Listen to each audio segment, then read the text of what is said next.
Welcome and good morning everyone.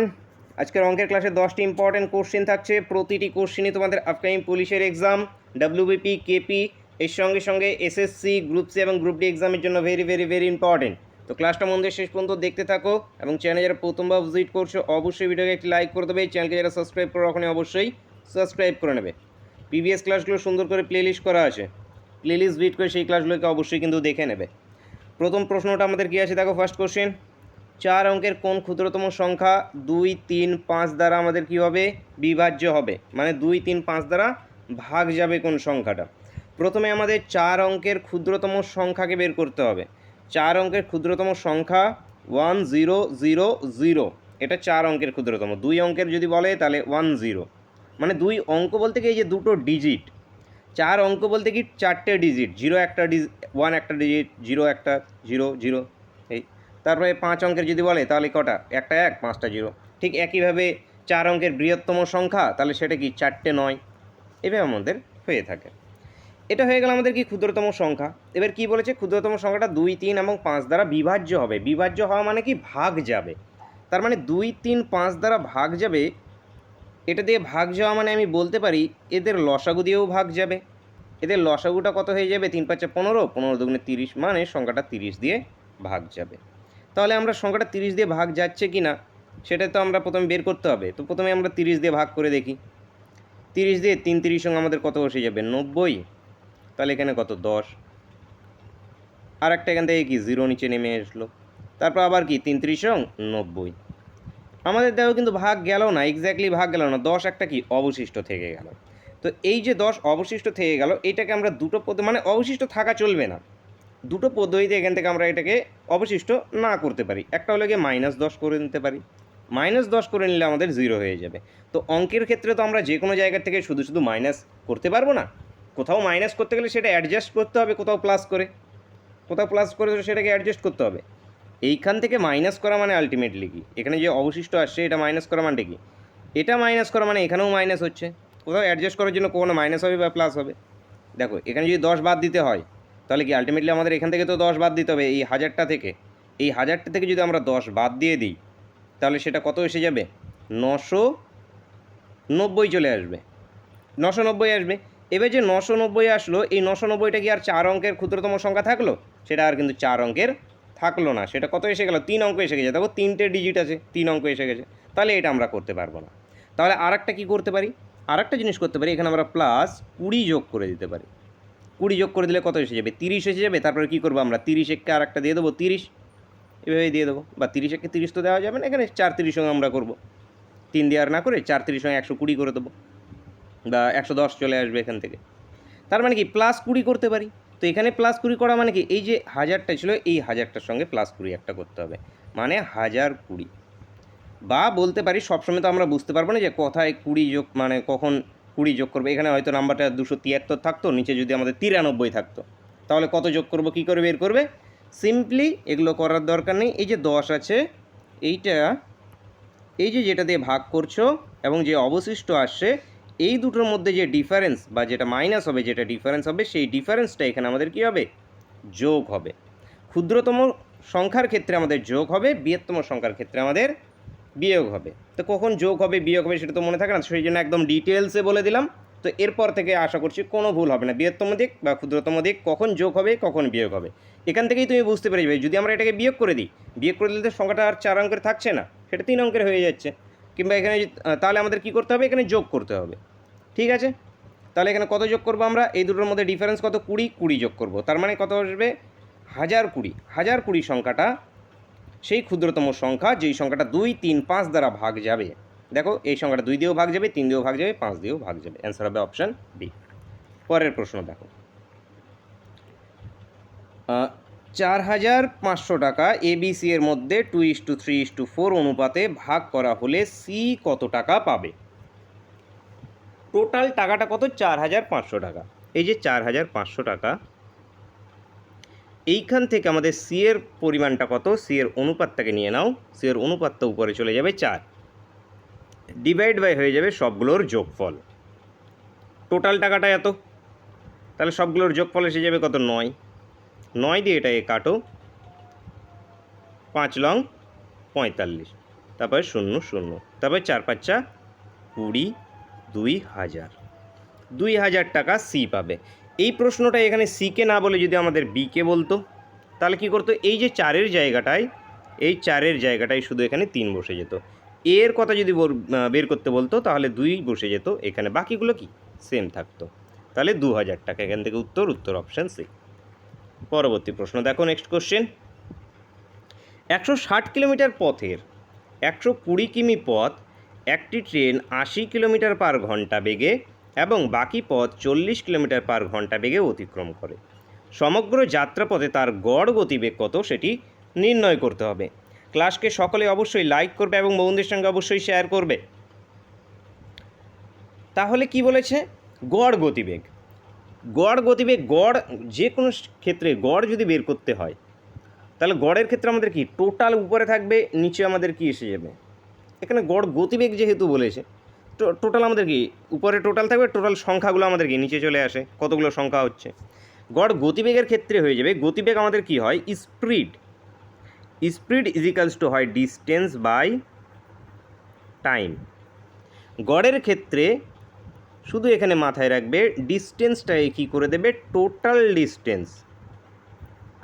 Distance by total time, মানে মোট যে দূরত্ব সেই মোট দূরত্বটা উপরে এবং যে টোটাল যে টাইমটা লাগছে, গ্যাপে টাইম লাগছে। কখনো এইভাবে প্রশ্ন থাকবে যে প্রথমে গেল সাইকেল নিয়ে কিছু কিলোমিটার, তারপরে মোটর সাইকেলে গেল, তারপরে বাসে গেল, এভাবে কি ডিস্টেন্সগুলো থাকতে পারে। তো উপরে হবে আমাদের টোটাল ডিস্টেন্স ডিভাইড বাই আমাদের টোটাল টাইম। এইখানে প্রশ্নটাতে টোটাল ডিস্টেন্সটা বলে দিয়েছিল 160 কিলোমিটার, তাহলে ডিস্টেন্সটা আমাদের কত, 160 কিলোমিটার, ডিভাইড বাই হবে আমাদের টোটাল টাইম। এইবার দেখো এখানে টাইম ইজিক্যালস টু আবার কি হয়, টাইম ইজিক্যালস টু হয় আমাদের ডিস্টেন্স বাই স্পিড। কোত্থেকে পাবো, এইখান থেকেই পাবো। তোমাদের মনে রাখতে বলেছি যে distance is equals to speed into time হয়, এখান থেকে বাকিগুলো পেয়ে যাবে। বাকির ক্ষেত্রে কি, স্পিডের ক্ষেত্রে ডিস্টেন্স উপরে টাইম নিচে, টাইমের ক্ষেত্রে ডিস্টেন্স সবসময় উপরেই থাকবে, স্পিডটা আমাদের নিচে চলে আসবে। ঠিক আছে, তাহলে এই যে এখানে কি টোটাল ডিস্টেন্সটা কত, 160 kilometre divide by total time. এইবার যখনই গড় গতিবেগ ভেঙে চলে তখনই আমাদের কি, এই যে দেখো প্রথম অর্ধেক পথ, হাফ পথ কি বলা হয়েছে, যে একটি ট্রেন প্রথমে 80 কিলোমিটার পার ঘন্টা বেগে কতখানি গিয়েছে, 120 কিলোমিটার। তাহলে total distance by total time এখানে কত, মানে এই যে 120 কিলোমিটার পথ গিয়েছে কত, টাইমটা স্পিডটা কত, টাইমের ক্ষেত্রে স্পিডটা এখানে কত, 80। এই যে দেখো এইটাকে অ্যাপ্লাই করলাম, বুঝলে কি না, একদম ভেঙে বোঝার চেষ্টা করছি। তো টোটাল ডিস্টেন্স কত, প্রথম 120 কিলোমিটার পথ 80 কিলোমিটার পার ঘন্টা বেগে গিয়েছে। বাকি পথ, এবার বাকি পথগুলো কতগুলি পথ, 120 কিলোমিটার পথ, এখান থেকে বাকি পথটা কোনটা আসবে, 160টা আমাদের টোটাল, তাহলে 120 কিলোমিটার চলে গেছে, তাহলে বাকি পথ কত, 40 কিলোমিটার। বাকি পথ কত কিলোমিটার পার ঘন্টা বেগে, 40 কিলোমিটার পার ঘন্টা বেগে। এইখান থেকে এটাকে 2 দিয়ে জাস্ট কাটো, এটা 60 করো, এটাকে 40 করো। ক্যালকুলেশনের সুবিধার্থে এটা করছি, ক্যালকুলেশনের সুবিধার্থে অনেক কিছু করতে হবে। তো এটা 60 কেন করলাম, এখানে নিচেও 40 আসলো, এটাও নিচে আমাদের 40 আসলো, তাহলে আমাদের কি লসাগু নিলে সুবিধা হবে, উপরে দুটো কি সিম্পলি যোগ হয়ে যাবে। তাহলে কি 160, এই যে 40, এই 40টা উপরে চলে যাবে, মানে কত, 40টা উপরে ডিভাইড কত আমাদের 100, তাহলে এই 0 0 0 0 কাটো, 16 × 4 যদি করি 64, তাহলে এই যে 64 বেরিয়ে আসলো, এটাই হয়ে গেল তার গড় গতিবেগ। বুঝেছ, option B correct answer. Next question দেখো, এ একটি কাজ 60 দিনে করতে পারে। এ একা কাজটি 15 দিন করার পর বি বাকি কাজ একা 30 দিনে শেষ করে। তারা একত্রে কত দিনে কাজটি করতে পারবে সেটা আমাদের নির্ণয় করতে হবে। তাহলে এ পুরো কাজটা করছে কত দিনে, 60 দিনে করছে। এ করছে কত দিনে, 60 দিনে করছে। এইবার এখানে চলে আসো, এ এখানে যেহেতু 15 দিন একা কাজ করেছে, তো আমরা প্রথমে বের করে দেবো 15 দিনে সে এ কতখানি কাজ করেছে, তাহলেই তো আমরা বাকি কাজ বের করতে পারবো। তাহলে এখানে এ যে 60 দিনে কাজ করছে পুরো কাজটা, তার মানে এ পুরো কাজ করে কত দিনে, 60 দিনে। তাহলে এ একদিনে কত অংশ কাজ করে, 1/60 অংশ কাজ করে, 1/60 অংশ। তাহলে এই যে এ 15 দিনে কত অংশ কাজ করবে, এ 15 দিনে কাজ করবে 15 ডিভাইড বাই 60। কেন 15 ডিভাইড বাই 60 আসলো? একদিনে যদি 1/60 অংশ কাজ করে তাহলে 15 দিনে কী হবে? উভয় দিকে গুণ, তাহলে এটা কেটে দিলে আসবে 1/4 অংশ। তাহলে এ 15 দিনে 1/4 অংশ কাজ করে ফেলেছে। 1/4 অংশ কাজ কি এ করে নিয়েছে। এইবার বি এর এন্ট্রি হচ্ছে, বি এর এন্ট্রি হচ্ছে তখন কি বলেছে বি বাকি কাজ। তাহলে 1/4 অংশ কাজ বাদ দিয়ে বাকি কাজগুলো কে করেছে? বি করেছে। তাহলে বাকি কাজ কতখানি আছে? তাহলে বাকি কাজ আছে 1 মাইনাস এ যতখানি কাজ করেছে এটাকে বাদ দিয়ে দাও। এ কত? 1/4 অংশ কাজ করেছে, তাহলে এটাকে বাদ দিয়ে দাও। তাহলে কত চলে আসবে? 3/4 অংশ কাজ। এখানে 4 মাইনাস 1 মানে কত? 3/4 অংশ। এই যে 3/4 অংশ কাজটা আছে, এই কাজটা কে করেছে? এটা কাজ করেছে বি। এবার বি এই কাজটা কত দিনে করেছে? 30 দিনে করেছে। বাকি কাজ মানে বি কিন্তু পুরো কাজটাকে 30 দিনে বলা হয়নি, বাকি কাজ মানে কি 3/4 অংশ কাজ। তাহলে বি 3/4 অংশ কাজ যদি 30 দিনে করে তাহলে বি 1 অংশ কাজ কত দিনে করেছে? 1 অংশ কাজ 30 × 4 ডিভাইড বাই 3। এই যে 3/4 এটা ডিভাইড হয়ে যাবে, এটাকে উল্টে দিলাম একবারে, তাহলে এটা 0 0 কাটো, এটা কত? 10 ইজিকাস কত? 40 দিন। তার মানে বি 1 অংশ কাজ, এই যে বি 1 অংশ কাজ কত দিনে করছে? 40 দিনে করছে। 1 অংশ কাজ মানে কি? 1 অংশ কাজ মানে টোটাল কাজটাই। তার মানে বলতে পারি এখানে বি টোটাল কাজটা 40 দিনে করছে। এইবার দেখো বি টোটাল কাজটা 40 দিনে করছে, এ টোটাল কাজটা 60 দিনে করেছে। এইবার এখানে তুমি এলসিএমকে মেথডকে অ্যাপ্লাই করো অথবা ফর্মুলাকে অ্যাপ্লাই করো। একটা ফর্মুলা কি আছে? এ যদি একটা কাজকে এক্স দিনে করে, বি যদি ওই কাজটাকে মানে সেম কাজ যদি ওয়াই দিনে করে, তাহলে তারা একত্রে কত দিনে করবে? X Y divide by X plus Y. Direct formula, LCM মেথডকেও অ্যাপ্লাই করার দরকার নেই, এলসিএম মেথডকে অ্যাপ্লাই করলেও করতে পারবে। তাহলে এখানে কি চলে আসবে আমাদের? 60 × 40 ডিভাইড বাই 60 + 40 মানে কত? 100। 0 0 0 0 কাটো, 4 6 24। তার মানে 24 চলে আসলো যে তারা যদি একত্রে কাজ করে বা একসঙ্গে যদি কাজ করে তাহলে কাজটা 24 দিনে কমপ্লিট হবে। ঠিক আছে, পরবর্তী প্রশ্ন দেখব। একদম ধরে ধরে বেসিক থেকে শেখানোর চেষ্টা করছি, তবুও ডাউট থাকলে কমেন্ট করে জানাবে। দেখো নেক্সট কোশ্চেন। এ ও বি নল একত্রে একটি খালি চৌবাচ্চা 12 মিনিটে পূর্ণ করে, কিন্তু এ নল একা যদি থাকে, একা খালি চৌবাচ্চাটা 15 মিনিটে পূর্ণ করে। বি নল খালি চৌবাচ্চাটা কতক্ষণে পূর্ণ করবে সেটা আমাদের নির্ণয় করতে হবে। মানে এ প্লাস বি এরা করছে 12 মিনিটে, শুধু একা এ করছে কত? 15 মিনিটে। এদের কি করব আমরা? এলসিএম মেথডে চলি, লসাগু নিয়ে নেব। লসাগু কত হবে? 60। এ প্লাস বি 12 মিনিটে, এই 60টা কি? 60টা হয়ে গেল total water, TW total water. কাজের ক্ষেত্রে টিডাব্লিউই হবে, সেখানে কি? Total work. মানে টোটাল ওয়াটার বলতে কি? সেই চৌবাচ্চাটাতে 60 লিটার জল ধরে। এইবার যে চৌবাচ্চায় 60 লিটার জল ধরে, এই জল এ প্লাস বি 12 মিনিটে 60 লিটার জল ঢুকিয়ে ফেলে। তাহলে এক মিনিটে কত লিটার করে জল ঢোকাবে? 5 লিটার করে জল ঢোকাবে। 12 মিনিটে যদি 60 ঢোকায় তাহলে 1 মিনিটে কত? 5 5 12 60, মানে 12 দিয়ে সিম্পলি এটা ভাগ। ঠিক একেবারে এ একা কত? এ একা করবে 4 লিটার জল ঢোকাবে। এইবার এই যে চৌবাচ্চাটা ছিল, এই চৌবাচ্চায় এ বি এখান থেকে ঢোকাচ্ছিল, এ বি ঢোকাচ্ছে 5 লিটার করে, এ ঢোকাচ্ছে আমাদের এ একা ঢোকাচ্ছে 4 লিটার করে। এ যদি একা 4 লিটার করে ঢোকায় তাহলে বি একা কত লিটার ঢোকাচ্ছে? এ বি একসঙ্গে 5 লিটার ঢোকাচ্ছে 1 মিনিটে, তাহলে বি এখান থেকে কত? 1 লিটার করে জল ঢোকাচ্ছে। ঠিক আছে, বা সিম্পলি এখানে এই যে এ বি ছিল, এ বি থেকে এ কে বাদ দিয়ে দাও, মানে কত? 60 divide by 5 minus 4 is equals to আমাদের কত? 60/1 মানে কত? 60 মিনিট। তার মানে এখান থেকে আমাদের চলে আসলো কি? এটা বি একা চৌবাচ্চাটা খালি চৌবাচ্চাটা পূর্ণ করবে 60 মিনিটে, কিন্তু অপশানগুলো আমাদের মিনিটে নেই, ঘন্টায় আছে। তাহলে 60 মিনিট ইজিক্যালস টু কত? 1 ঘন্টা। 1 ঘন্টা এখান থেকে উত্তর অপশান বি। নেক্সট দেখো একটি ট্রেন একটি টেলিগ্রাফ পোস্টকে 15 সেকেন্ডে এবং একটি 350 মিটার দীর্ঘ সেতুকে 12 সেকেন্ডে অতিক্রম করে। ট্রেনটির গতিবেগ কত আমাদের নির্ণয় করতে হবে। গতিবেগ তাও আবার কিসে? কিলোমিটার পার ঘন্টায়। আর আমাদের প্রশ্নই যে ইউনিটগুলো আছে সব কি? সেকেন্ড, মিটারে, সেকেন্ড এবং মিটারে আছে। তাহলে দেখো টেলিগ্রাম পোস্টকে 5 সেকেন্ডে অতিক্রম করছে, স্পিড বের করব। গতিবেগ কী হবে? যখন ট্রেনটা, এই যে ধরো নাও ট্রেনটা যাচ্ছে, এই যে ট্রেন গাড়িটা যাচ্ছে এইদিকে, প্রথমে একটা টেলিগ্রাম পোস্ট ছিল এখানে।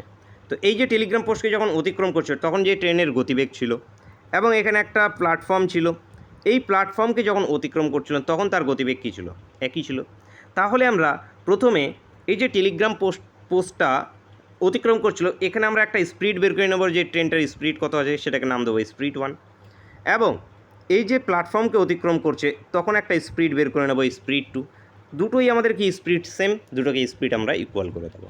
ঠিক আছে, এইভাবে করে নেব, তাহলে আমাদের কি কিছু না কিছু বেরিয়ে চলে আসবে, সেখান থেকে আমরা পেয়ে যাবো গতিবেগ কোনো না কোনোভাবে। গতিবেগ আমাদের বের করতে মানে কি, গতিবেগ আমাদের স্পিডটা বের করতে হবে। স্পিড ইজ ইকুয়ালস টু কী হয় আমাদের ডিস্টেন্স ইনটু টাইম।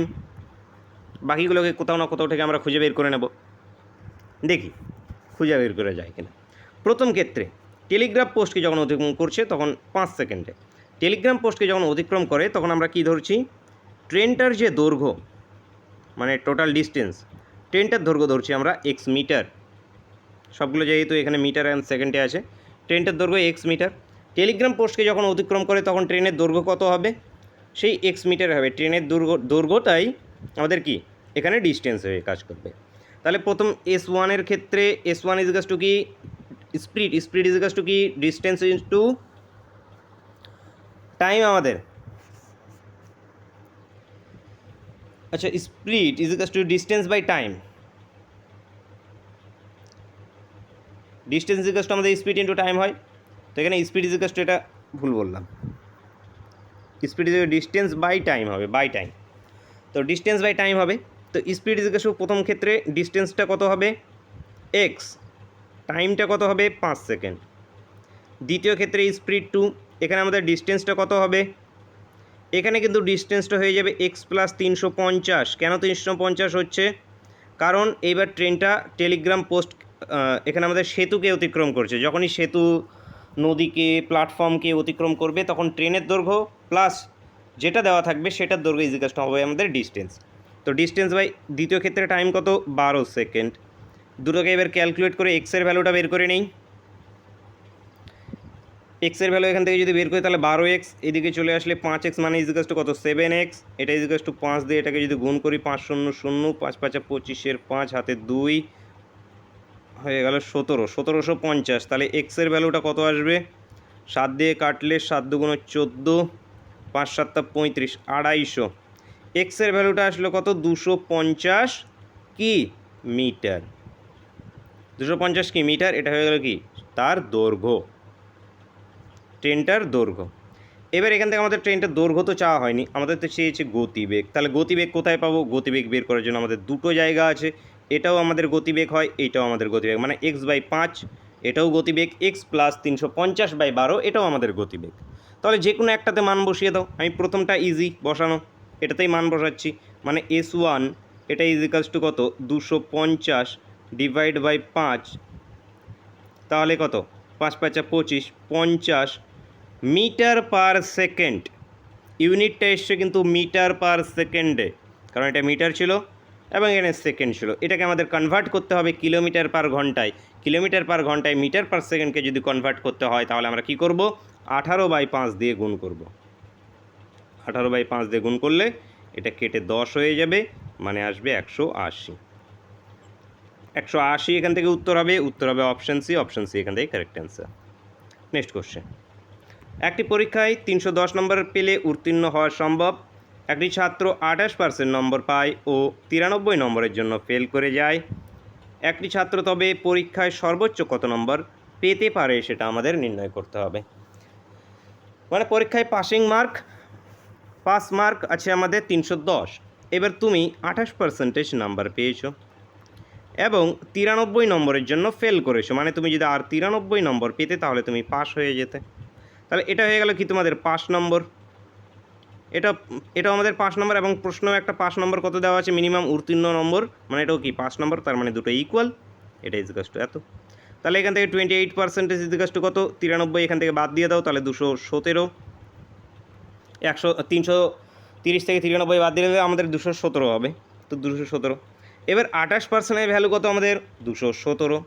এবার সর্বোচ্চ নম্বর মানে কি 100%, তাহলে 28% ভ্যালু যদি এত হয় তাহলে 100%-এর ভ্যালু কত হবে 217 ডিভাইড বাই 28 ইন্টু 100।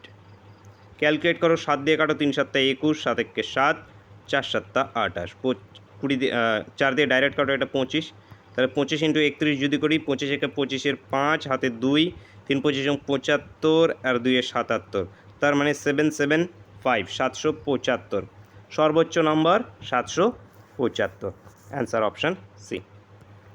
নেক্সট দেখো, একজন প্রস্তুতকারক, আচ্ছা প্রস্তুতকারক কোনো একটি দ্রব্যের ধার্য মূল্য রাখেন 120 টাকা ধার্য মূল্য এবং 15% ছাড়ে সেটি বিক্রয় করেন। যদি 20%, আচ্ছা যদি তার 20% লাভ হয় তাহলে দ্রব্যটির ক্রয় মূল্য কত সেটা আমাদের বের করতে হবে। সিপি কত আমাদের বের করতে হবে, মানে ধার্য মূল্য রেখেছে, মানে মার্কাম প্রাইস। ধার্য মূল্যকে কী বলবো আমরা, মার্কাম প্রাইস। লেভেল লাগিয়েছে 120 টাকার লেভেল লাগিয়েছে, শপিং মলে গিয়ে দেখতে পারো লেভেল লাগানো আছে তোমাদের 120 টাকা। এবার কি বলছে যে এখান থেকে আমি 15% ছাড় দিচ্ছি।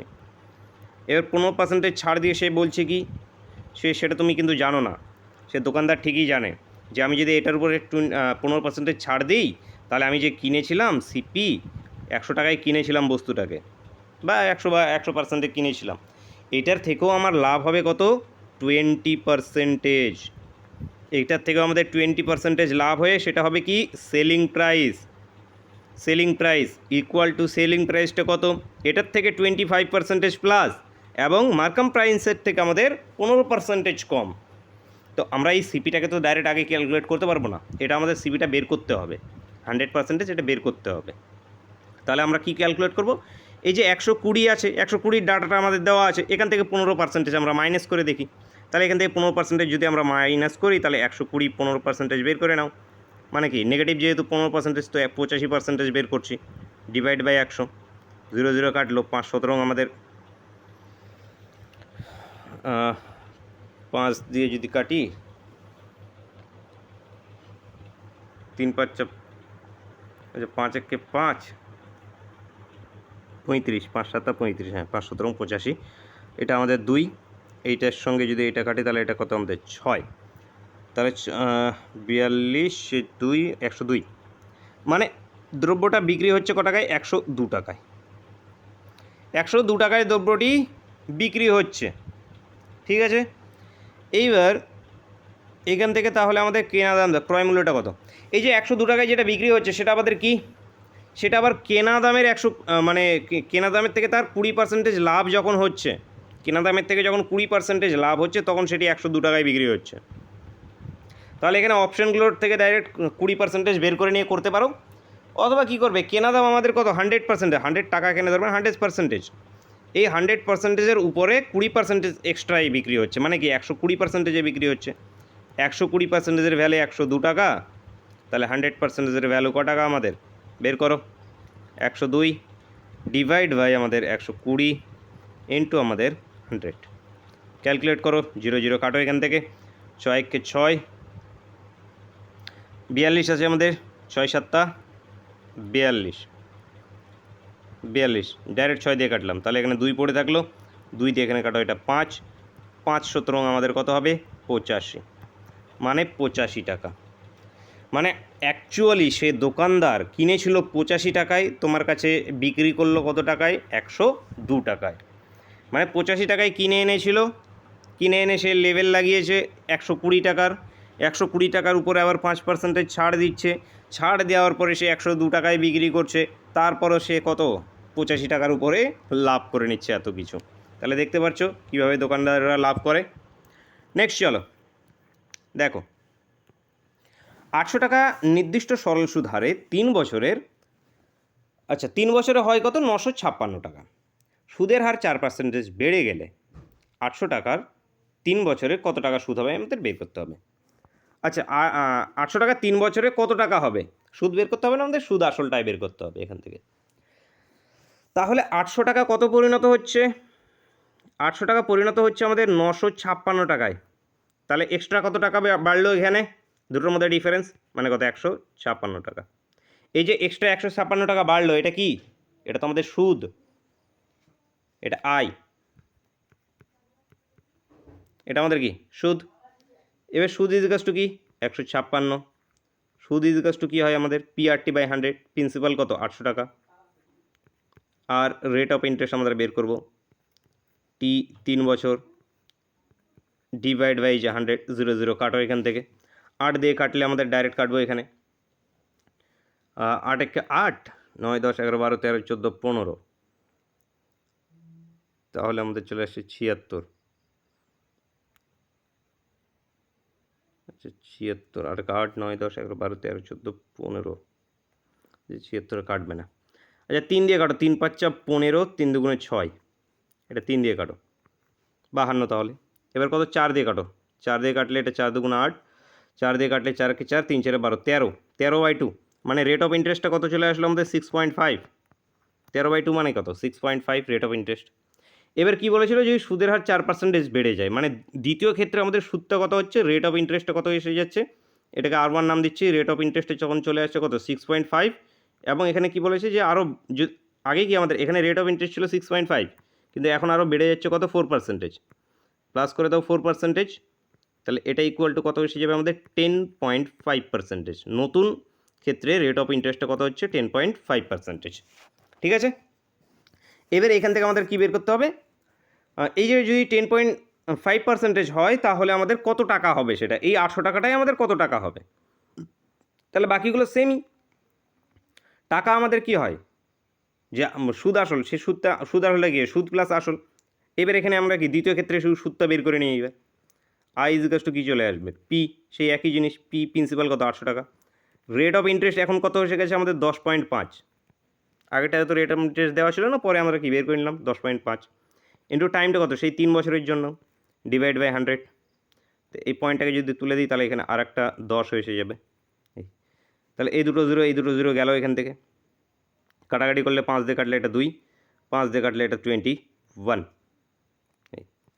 এবার 2 দিয়ে এটাকে কাটলে এটা কত 4, তো 3 4 কত 12, 21 ইন্টু 12 যদি করি আমরা তাহলে 12 একে 12 2 হাতে 1, 12 দুগুণে 24 একে 25, মানে 225 টাকা, 252 টাকা। 252 টাকা কী হলো সুদ হলো, কিন্তু আমাদের বের করতে বলা হয়েছে কি সুদ আসল, তাহলে আসলটা কত আমাদের, আসলটা 800 টাকা, 800 টাকার সঙ্গে আমাদের 225 টাকায় 52 টাকাকে যোগ করে দাও, তাহলে 800 প্লাস 252 এটা ইজিকাস টু কত এসে যাবে 1052। এই যে 1052 বেরিয়ে আসলো, এটাই হয়ে যাবে কি টাকা পরিণত হয়ে যাবে 1052 টাকা, answer option C. Next question, বৃহত্তম ভগ্নাংশ কোনটি। এটা অনেকগুলো ট্রিক আছে, তার মধ্যে একটা ট্রিক এখানে শিখে নাও। যখন এরকম কোনো ফ্র্যাকশান থাকবে, সেই ফ্র্যাকশানগুলো দেখো উপরে এবং নিচের মধ্যে কি ডিফারেন্স 1 আছে, সবসময় 1 নাও থাকতে পারে, কিন্তু আমাদের যদি 1 থাকে তাহলে কি করবে, এই যে 6 ডিভাইড বাই 1 থাকুক বা যাই থাকুক, উপর এবং নিচের ডিফারেন্স নিয়ে নাও, লব এবং হরের ডিফারেন্স কত 1, দ্বিতীয় ক্ষেত্রে 5/1, তৃতীয় ক্ষেত্রে 7/1, দেখো এখানে 8 এবং 7 আছে, ডিফারেন্স কত 1, এখানে 4/1। এবার মানে কি এখানে 1 মানে কি এটা 6, এটা 5, এটা 7, এটা আমাদের কত 4। তাহলে এইবার এদের মধ্যে বলো কোনটা বড় কোনটা ছোট, এখান থেকে যদি অ্যাসেন্ডিং ডিসেন্ডিং যদি বলে তাও বের করে নিতে পারবে। এখানে কি সিম্পলি আমাদের কি 7 বড়, এই 7টা আমরা কোন ফ্র্যাকশন থেকে পেলাম, এই 3 নম্বর ফ্র্যাকশন থেকে পেলাম, তাহলে এখানে কি এই যে 3 নম্বর ফ্র্যাকশনটা আছে এটা এখানে বৃহত্তম, তাহলে এখানে আমাদের বৃহত্তম অপশন সি একটা। যদি ক্ষুদ্রতম বলতো তাহলে এই যে 4কে পেতাম ক্ষুদ্রতম, তাহলে এটা কোন থেকে পেয়েছি আমরা 4/5 ফ্র্যাকশন থেকে পেয়েছি, এটা উত্তর হয়ে যাবে। এছাড়া এটাকে করা আরও কি নিয়ম আছে, ক্রস মাল্টিপ্লিকেশন নিয়ম আছে, এখান থেকে এটাকে ক্রস করো কত 36, এবং এখানে কত আসলো 5 7 35, তাহলে এই দুটোর মধ্যে বৃহত্তম কোনটা 35 নাকি 36, 36 বৃহত্তম, তাহলে এই দুটোর মধ্যে বৃহত্তম কোনটা এইটা। এবার আবার এই দুটোকে নেব, 6 আসতে উপরে 48, 7 7 49, এই দুটোর মধ্যে উপরে কার আসলো, এটা আসলো কত 6 আসতে 48, এটার আসলো, এটার উপরে আসলো কত 49, তাহলে এটাই এই দুটোর মধ্যে বড়। আবার এই দুটোর মধ্যে এখানে কোনাকুনি গুণ করো, 5 7 35 উপরে 8, 4 আসতে 32 উপরে, তাহলে এখানে কোনটা বড় 7/8, এটাও ট্রিক একটা, answer option C. Next question, আজকের ক্লাসের শেষ কোশ্চেন, তোমাদের জন্য হোমওয়ার্কের কোশ্চেন।